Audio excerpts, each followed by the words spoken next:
Isn't that cool? I just want to see what it looks like when I put it on my computer screen. I want to show you something though. Check this out.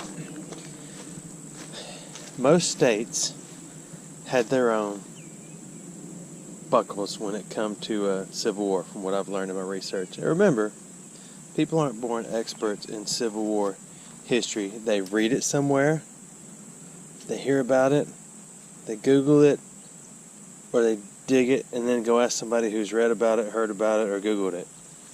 And then over time you just remember what you've read, heard, and Googled, and you can proclaim yourself as a expert. This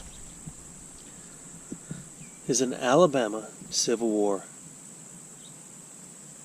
plate / belt buckle / it held your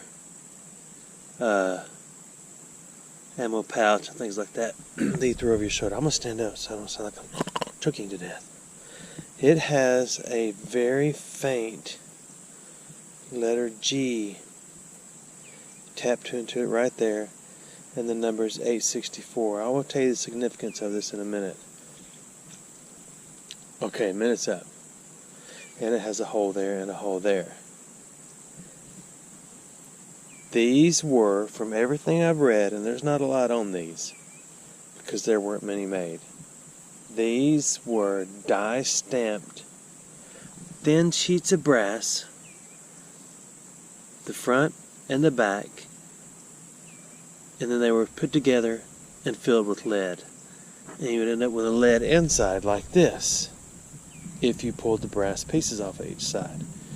The few that I've seen online have been broken, rebent, put back in place. There was also one bought and sold for a substantial amount of money. I bought this one. I bought it. I bought it for one reason and one reason only. To find out if it's real, and if it is, it's for sale. Because I didn't dig it, so I don't want it. This, everybody knows what that is. It's either called an I button or infantry button, depending on the historian you talk to, ask, read about, Google, historize, or whatever. So you look at the back and you say, that's not a two-piece button, and that's not wire on the shank. Shank. Yeah, shank. I still get confused. So I thought, that is obvious fake. So I Google historized it, asked others, and shopped around and looked. There are many like this with a flat top that are solid, that are one piece, that are poured brass, that are real. This one still just doesn't look real to me. This is a hunk of electrical brass, so it could tend to ring up a little higher than anything else. Electrical brass is brass, but yet it's an amalgamation of something else, probably a little copper too. As a matter of fact, this could be copper, but I think it's brass. I don't know where my button went. Oh, there it is. I paid too much for this. I didn't pay what they wanted. These are lead. You would think these would ring up as what? As much as a bullet. That's about twice as much lead if you can melt it all down. That might be about twice as much lead in one Civil War 3-ringer. But it actually rings up in the 40s and 50s. And I think it is because it still has a piece of steel in it. So it's throwing it off. So my next question was, I wonder if this is brass, because it's heavy, like lead. So I got the urge, and I scratched a little hair right there. And I said, it doesn't scratch like lead. If this was lead, you could almost push right there and fold it up in your hand. I could. Okay, maybe not. So what I did, I broke out the garret. So let's go to the garret and see what kind of sounds we get. I have headphones on, so I'm going to get the full flavor of sound. You are not. They are all high tones, with the exception of the lead. So we'll go to the electrical brass first.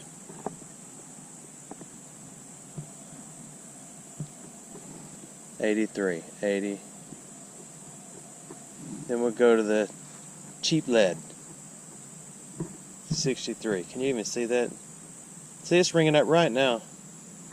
It should be the most 3 ringers are 68 to 72. So we'll take this. Let's move it over there. Let's check it. 79, 80. Just like this other piece of brass down here was. I got the camera mounted on my GoPro. I mean on my thing. So now the big question, the plate. 77 to 80. So here's my findings. I gotta get this thing off my head. This is brass. So you ask yourself, is this a one-of-a-kind Alabama brass plate? It does appear to have a little bit of dirt in the cracks and corners. It does appear to be old. But why is it stamped 1864 right there, other than the trick of the person who buys it? And why is there a very faint G right there? Can you see that right above my opposing phalange? Right there. So I've got a couple options, as I have done in the past. I helped clean out an estate once and was given piles and piles of stuff. It was actually a family member. And I took, oh my goodness, where did that go? And I took a lot of stuff with me. We forgot something. Oh, they let me have a lot of stuff. Hundreds of fishing poles, hundreds of arrowheads, and I'm not kidding. Probably 30 boxes of arrowheads, cigar boxes. And what was the point of this story? I don't know. But in a box of nails, just junk nails, there was a CSA buckle. That's another thing I do. I gotta measure this. It has a small look to it, doesn't it? So could someone have poured? No, they wouldn't have done that. It should have said State of Alabama right above that little flap right there, where the scroll, the Alabama seal scroll folds up. So I took the plate and I mailed it to, I didn't know it at the time, but someone who knows all about this stuff, and they were actually buyers for Hank Williams Jr., which I later found out. They said, yes, it's real, we'll give you this much money for it. And I said, keep it, mail me a check. I didn't find it. Case closed. I don't worship this stuff, but if I find it, it's cool, I want to keep it. This I bought. If you want to rewind the whole video, hit your rewind button and you can start all over. I bought this to find out if it was real, and if it is for sale. If it is not real, it is for keep me. To show how things can be fake, faux, freelance photographers. Pretty cool, huh? Anyway, this is just a table with stuff. Look at that monstrous hunk of slag. Remember that?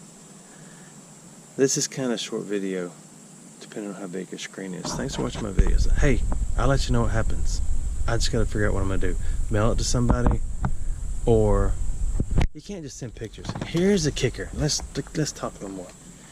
First thing somebody is going to ask at a Relic show when you hand it to them, if I say, do you think this is real or not? They'll say, where'd you get it? Well, I mean, where'd you get it, dude? Where'd you get that thing? And if I say I bought it, their immediate response is going to be, well, probably not real. I don't want any probablys. I want to know the truth. And they might say I can't handle the truth. So you look at it. Google it. The two holes in each side, both sides, not either side, Either would mean one or the other. The holes are in both sides. You remember that video?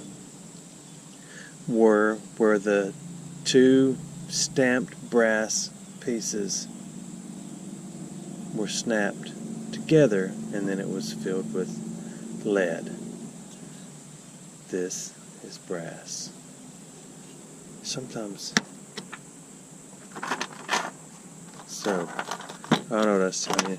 So look at it close and Google it. Let me know what you find out. Were any of these ever made of brass? Any of them? I need to measure it. I don't have any reference points here. I found the measurements on one site where it was in millimeters. And I don't have a millimeter stick. You need to get into conversions. I'm just kidding. I can do that. So there it is. Let me know what you think. It's not. What is it called? What is it called when you put something that's not real on your thumbnail? Clickbait. It's not clickbait. I really want to know. So, and I don't want to mail it. I can mail it to somebody because you never know. Hey, thanks for watching my videos.